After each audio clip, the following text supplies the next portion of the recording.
At 4ZZZ, we acknowledge the traditional owners of the land on which we broadcast. We pay our respects to the elders past, present and emerging of the Turrbal and Jagera people. We acknowledge that their sovereignty over this land was never ceded. And we stand in solidarity with them.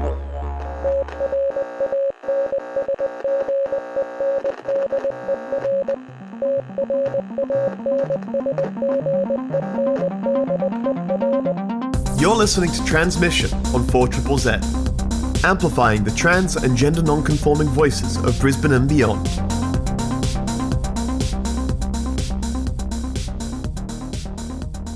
Welcome, my darlings. You are listening to Tranzmission on 4ZZZ. My name is Sean, your favourite abomination about town, and my pronouns are wildly pushing buttons in the studio because I'm not sure what they all do, she, her. And you can hear laughing in the background is our special guest for today, Salty, the magnificent Rhinestone Cowgirl. How you doing, Salty? I'm well. How are you, Sean? I am wonderful. Declare pronouns. That's what we do here. See, this leads to a much bigger conversation. See, because this is, I think I'm she, they, but I'm definitely not he, him. But as long as you don't call me shithead, I don't really care. I can't imagine anyone ever doing that. Now, before we get into the meat of what we want to talk about today, I just want to do a quick shout out here and acknowledge that we are broadcasting from unceded Jagera and Turrbal land. Sovereignty was never ceded. Everybody say it with me. Always was, always will be Aboriginal land. Now, remember, we are but guests and travellers in this country. So, do the right thing. Keep your feet off the fucking furniture and, leave things in a better state than you found them. Pick up your rubbish. Pick up rubbish. If you're walking down the street and Hells see some yes. rubbish, pick it up. Hells yes. So, we are here today to talk about all manner of things. I'm a big fan of of Salty's show, of the Rhinestone Cowgirl, because I have a deep, abiding love of country music. I think that because country is so broad, everyone likes some kind of country, but there's so much terrible auto-tune country. Oh, and the prevalence of the American nationalist music, which is not the same as country music. No, it's not. And we're generally screaming lefties, but the alt-right really gets in there and just makes a mess of everything, puts auto-tune on everything. It's terrible. But before we get into talking about intersectionality, gender diversity, country music, and the glorious specificity of writing individual personal stories that exist in that genre, we're going to throw up some more songs. You may notice today there is a very much a country vibe to it. These are all gender non-conforming or gender diverse artists. These are all locals and Australians that I'm playing today. This is wild. See, that's how diverse country is, I listen to a lot of country, but this is what my weekend was, my darlings. Me sitting there pouring through the database going, come on, where's all these country artists who don't conform to gender stereotypes? Amplifying the voices of the trans and gender non-conforming community of Meanjin, Brisbane and beyond. Tranzmission on 4ZZZ brings you the latest in trans community news, music and events. Every Tuesday from 9am till 10am. Join our team of hosts for an hour of celebrating the unique perspectives of the trans community. Tranzmission, Tuesday mornings from 9am till 10am on 4ZZZ. You're listening to Tranzmission on 4ZZZ, connecting and amplifying the voices of our local communities. Hello, my darlings. This is Sean, your favourite abomination about town. My pronouns are, I can't believe I didn't spend the last few minutes thinking of a funny joke for this, she, her. And? Oh, this is just going to be complicated. I think the safest thing for me to say is that I'm not he, him. Everything else is fine. I don't even really like gender as a construct. I think that it's so 1990s and last century. Yeah, absolutely. Don't get me wrong. Things like Parkinson's, right? Are more. Well, this is interesting. More supposed to get more men than women, sex as in born genders, but how much of that is actually accurate and how much is it of doctors thinking that females are hysterical? It realigns all of our metrics. And I hate that term as well, but I always like using it when we're talking about women and health. Definitely. So yeah, back to me. Just not he him. So the reason, Tranzmission always is about profiling the voices of trans and gender diverse people on this land. And Salty and I had a conversation last week, and I thought it occurred to me that they would make a magnificent special guest, a magnificent special non-trans guest. I think I might start not referring to people as cisgendered anymore, just non-trans. I like that. That's their word. I'm Cis just going to call them non-queer. Yeah, well... let's go with that. So for any of you non-queer, non-trans people who might be listening at the moment, Salty is here to represent you. I definitely fall into like the queer bracket. Actually, you do definitely fall into the queer bracket. Because I don't look at gender when I find people attractive. I just find people attractive. So the reason I wanted Salty and I to chat on air was because we were talking about the intersectionality of diverse experiences and the experiences of women and the experiences of trans women.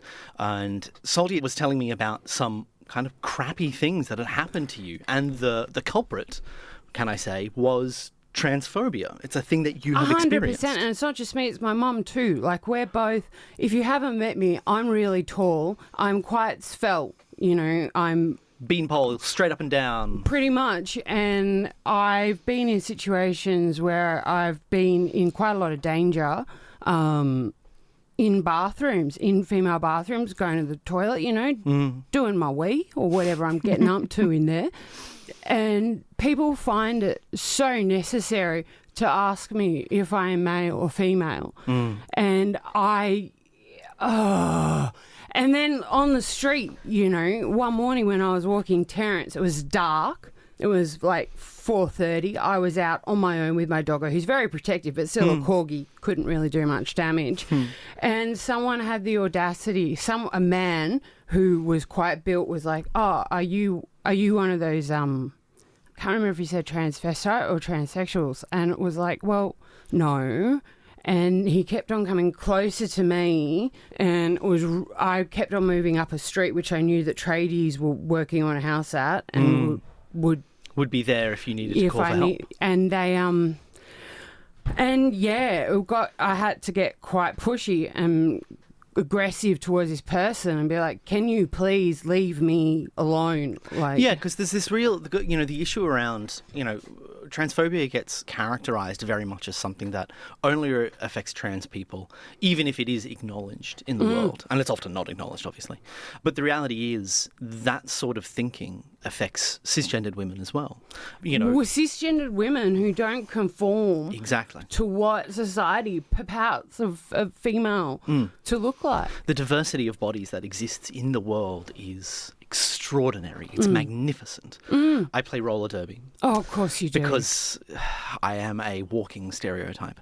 Thank you for taking the words out of my mouth. Absolutely. And I'm really lucky because I get to coach a lot of the new skaters, which is a really lovely experience to see that enthusiasm. And one of the things that I remind them all is that, big, small, tall, short, there is a place for you in this sport, that your shape of your body doesn't limit you because there is a niche that exists for a person of that height or that stature or that... The only thing I'd say is that someone who's my height, long way to fall, going to hurt a lot. I can tell you about that. Oh, you're my height. I can tell you about that. But, so the diversity of bodies, of cisgender bodies out there exists. Absolutely. And transphobia also harms those who don't fall into the very, very narrow bandwidth of what femininity is supposed to look like. But then when it comes to those instances that it happens to me, there's not really a word for it because I'm pretty comfortable in who I am, and I have no problems with telling people what I think and where they should go when they bring up this stuff. But I'm not trans, and I don't want to use a term which is so powerful and represents what so many people who I love and respect and adore go through, that it's really complicated. And please, I'm not taking... Well, actually, not at all. No one would think about that, Salty. No one would ever consider that you're in any way diminishing the experiences of trans people. But, you get painted with that brush as well because you don't fall into the typical I'm using little bunny air quotes, feminine. I fucking hate that. I hate it too. I just... But, you don't fall into what the media says a woman should look like. Well, even like in... Oh, thank you, subscriber. We've got a subscriber. The light's flashing. Either that or the cops are coming. Even, say, within the Parkinson's community, older males approaching it, like, in a kind of a nice way, weird way, but, like, are you on testosterone? And it's like, or did you have to stop testosterone? It's like, I'm not on I have high testosterone, like, in my blood because it's being tested and I know it does. Oh, we're going to talk about that in the next segment because I want to talk about that. Well, yeah, and it often happens with people with PCOS. Yeah, that one, and endo. But yeah, look, we could waffle all day. We're going to come back to that because I do want to talk about PCOS and testosterone blockers and the trans experience and I want to hear high about testosterone. it. Let's talk about that in the next bit. Tucked away in suburbia, the Junk Bar is Brisbane's finest hole in the wall. Get comfy on their vintage couches with an award-winning cocktail and enjoy hand-picked vinyl or live music every weekend from upcoming and established local and touring acts. Open Wednesday till Saturday. Flash your 4ZZZ subcard for 10% off all drinks. Visit thejunkbar.com.au, proud sub-discount outlet of 4ZZZ. Hello, my darlings. You are listening to Tranzmission on 4ZZZ.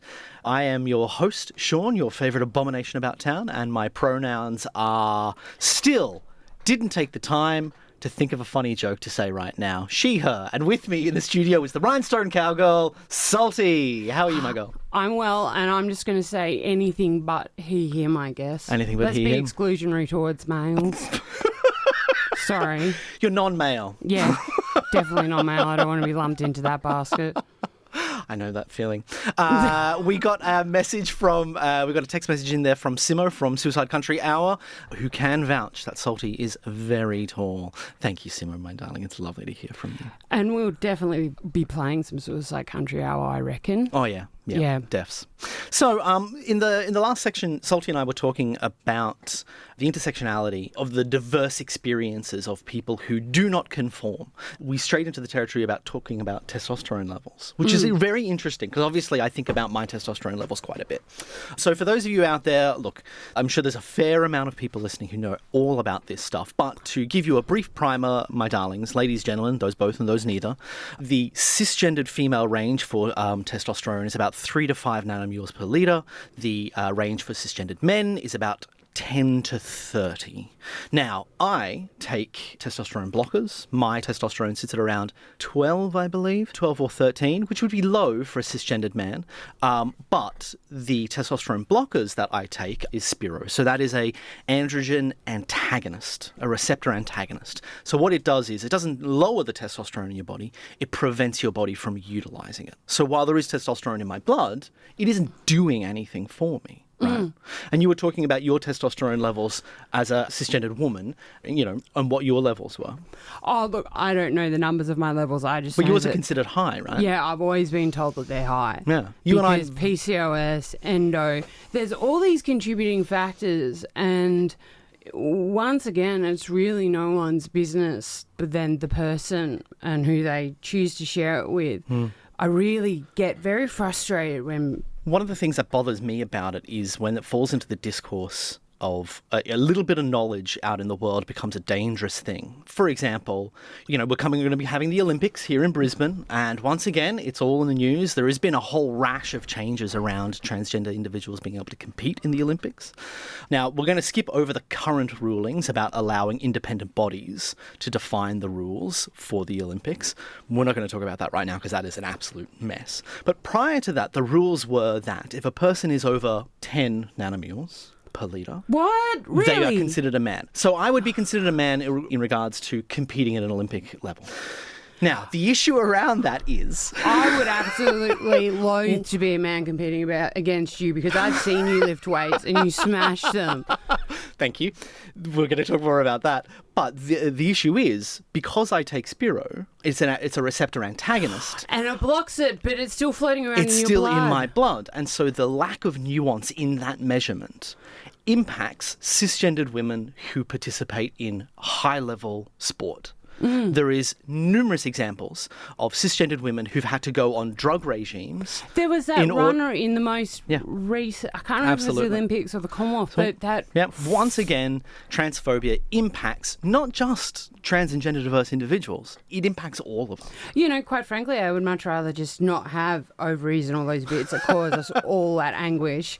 And it's, oh my God, it's just infuriating. Isn't it? It drives up the wall. It really does. It really does. It's mad. So this is our conversation that we've been having about the way in which... I always try and frame the experiences of trans people in ways in which that cisgendered people can feel like they are part of the conversation. Yes, the main goal is to ensure that there is representation for the trans and gender diverse people in this community.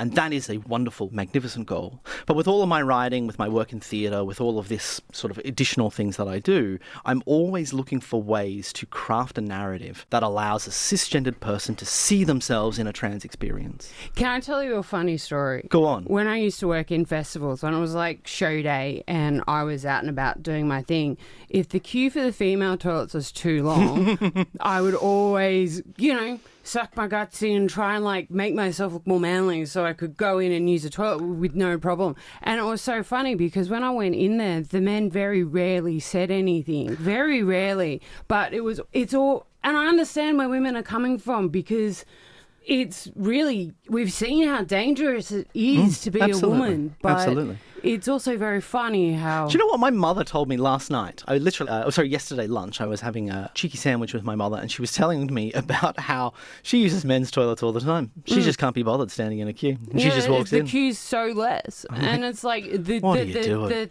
toilets, like the actual sit-down toilets are generally a little bit cleaner because most blokes, hang this is the thing. So, the culture, this is one of those things that I like to tell newly trans masc individuals who are really worried about going into the men's room and feeling like that people are going to see them and judge them. Men, when they go into the men's room, they're looking at the ground or they're looking at what they're doing. They're not making eye contact with each other. They're not saying hello. They're not talking. They're not interacting like they do in the ladies' room. Yeah, those little conversations between cubicles. They're not looking at you. Just go piss, honey. It's fine. No, it's just, I find it really... Everyone's heard my rant on this, but the whole thing of anyone caring enough... Why would they care? What does it mean to them? At what point does it matter to them? And at what point does what someone looks like or what they identify with, who they sleep with, as long as everyone's consenting adults, I really do not give a flying wazoo.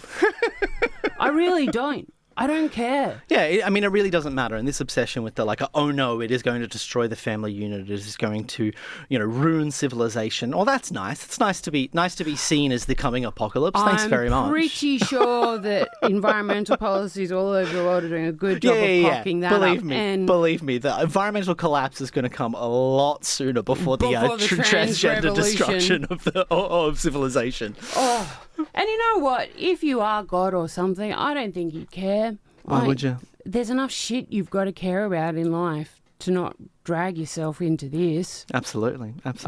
Chill out, people. Just chill out and be nice. Just be vibing. How many genders are there? I don't know. I just got here.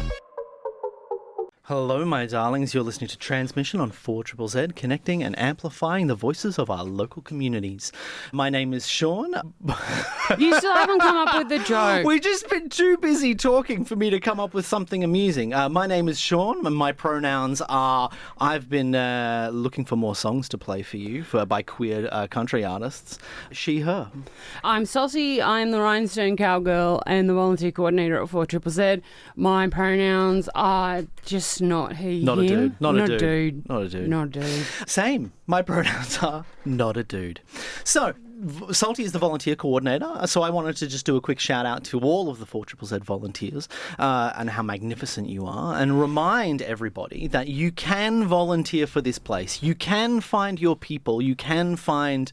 God, how much... Look, the volunteers... They're a motley crew of misfits, which I love. I would say the whole station is.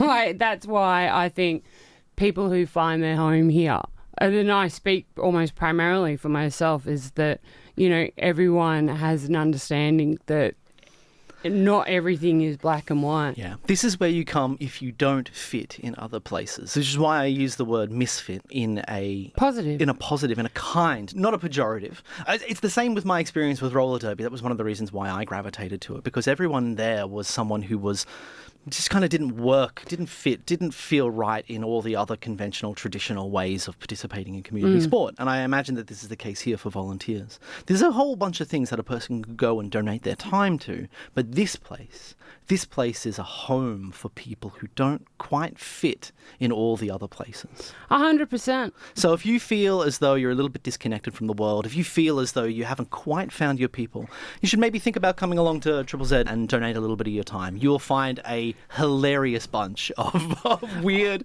and wonderful people. And so eclectic. And if you want to subscribe, you can subscribe anywhere from $20 for a pet, concessions $35, all the way up to $500 for a super sub and get your name on the wall. I love the super sub wall. There's quite a few names down there. I do love it too. Someone has really nice handwriting. I couldn't write those names up. Glorious. 4zzz.org.au/support, or after 10 o'clock there'll be someone on reception for you to give them a call. Yeah, that's right. So, the subscription model, there's only a tiny fraction of listeners that are actually subscribers, and we adore them and we love them, and then if it wasn't for them, the station wouldn't exist. And when you send in text messages, we will see your name. We'll see your name, we'll be able to shout out to who you are and show our gratitude to you. And ultimately, the full price subscription for the year, the $70 band is, there are a lot of people out there in the world who are not able to spare the $70. Yeah, there's a lot of people out there who are, living without wage, who are living with disabilities, or people who are incarcerated. There are people out there who cannot spare it.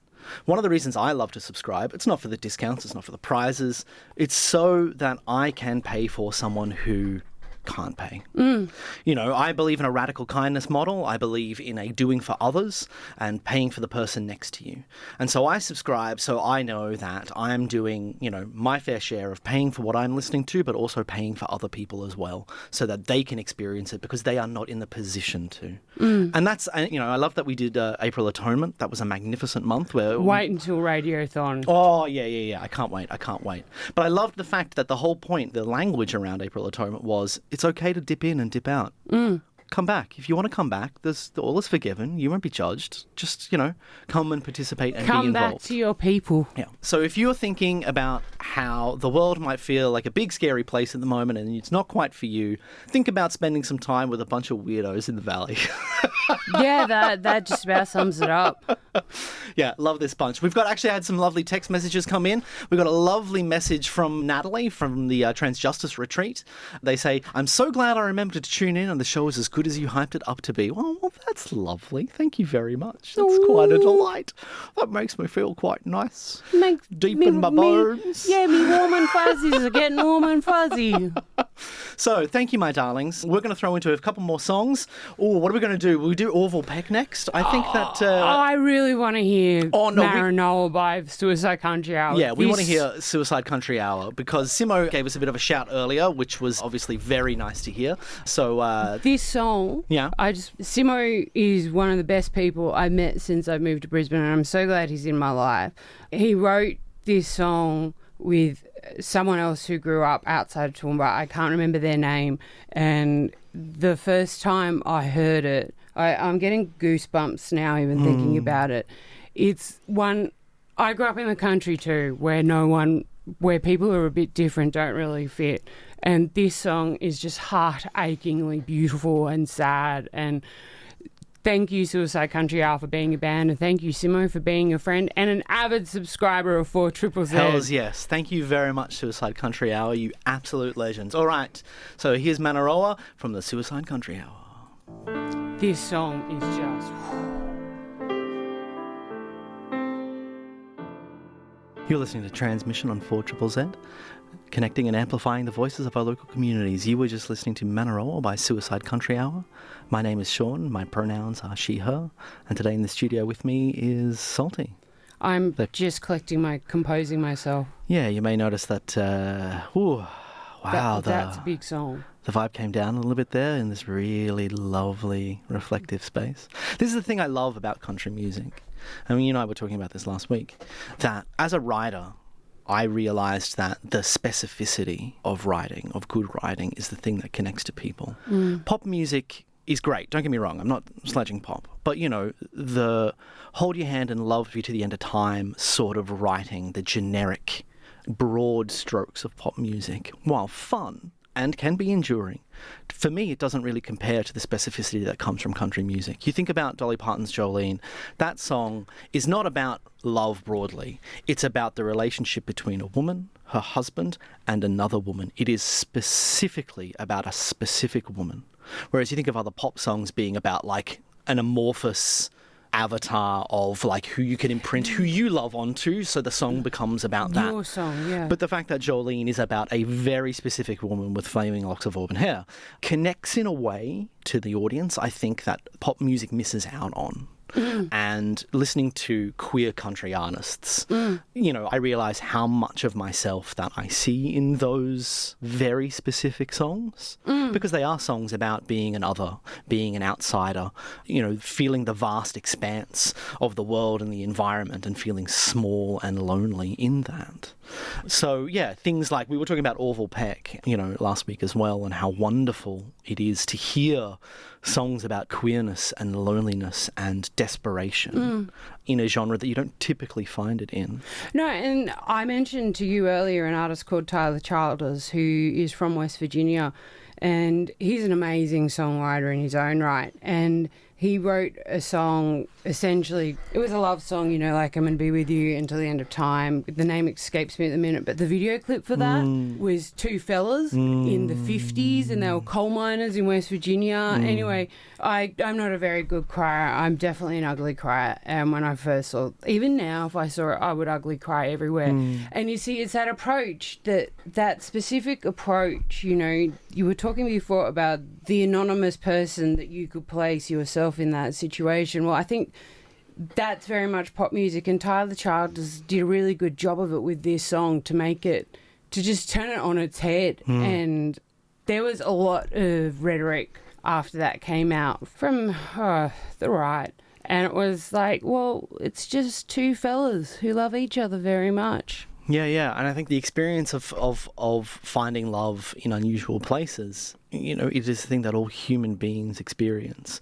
And while I've never been a coal miner in West Virginia, I've never been a submariner on a submarine falling in love with with the ship's mate. I've never been a pirate sailing the seven seas and falling in love with Taika Waititi. I've never done any of those things, but I have certainly felt the experience of being alone and being an outsider and finding love and companionship with the person that was with me. And I think that, you know, capturing that, you know, those songs of love and loneliness is something that country music does so beautifully for the queer experience. And I do think also, like, just broadly with country music, it tends to be the sad things that happen in life. And I think as much as Lavender County and a few other bands did it really well, where you've got these absolutely heartbreaking songs. And I think that in general, as a human condition, it's one of those weird things where we can relate far better to sadness than what we can happiness. Yeah. Holy guacamole. It's coming on to 10 o'clock, so we're going to be finishing up real soon. We haven't even, like, gotten into the bones of it. Oh, I know, right? God. Okay, so you're all right. We're just going to talk for another 6 hours about this, right? Is everyone okay with that? Yeah. Well, I can continue on at 1 o'clock. I think you absolutely should. And keep talking to people about the queerness that exists in country music. It's been an absolute delight chatting with you. We've had some subscribers come in. We've had a whole bunch of lovely messages of support. And remember, out there, the world can be terrifying. It can be scary. There can be a whole lot of awful people out there. But there is communities for you. There's one right here. There's one with goddamn roller derby. My God. Yeah. I miss those girls. I need to go and stay fierce, right? Yeah. There are people, like Simo said in that song, there are people, and what Traum was just saying, there is a community, there is people that love you. If you don't feel like you fit in somewhere, you actually do, and there's people who love and care about you. That's right. I like to sign off. I like to sign off when I say to people, you know, if I'm writing a message on the forums, the boards, and giving them support and reassuring them, I like to end a message by saying, stay strong, honey. Not that you need to get strong or be strong, but that you are. Oh, look, as an aside, trans folks are living a very, very, very big fight of a life. And I have the most utmost unbelievable respect for you all, and I really, I would cross vast rivers. I would walk over hot coals to Absolutely. to tell someone that what they're doing or saying is wrong. So I'm absolutely delighted that you've been able to come in here today and talk about your experience as a non-trans person and how that intersects with the experiences of trans folk. You know, it's really important for you all to remember that, you know, these awful, hateful views that exist in the world, they affect us all, not just trans people. My darlings, my name has been. I don't know, I might change it later on. Okay. My name is Sean. My pronouns are she, her. And this is... I'm salty and I'm just not a bloke. Just not a bloke. Hope you have a magnificent day. Thank you so much for listening to Tranzmission. See you next Tuesday, 9 to 10 a.m. on 4ZZZ.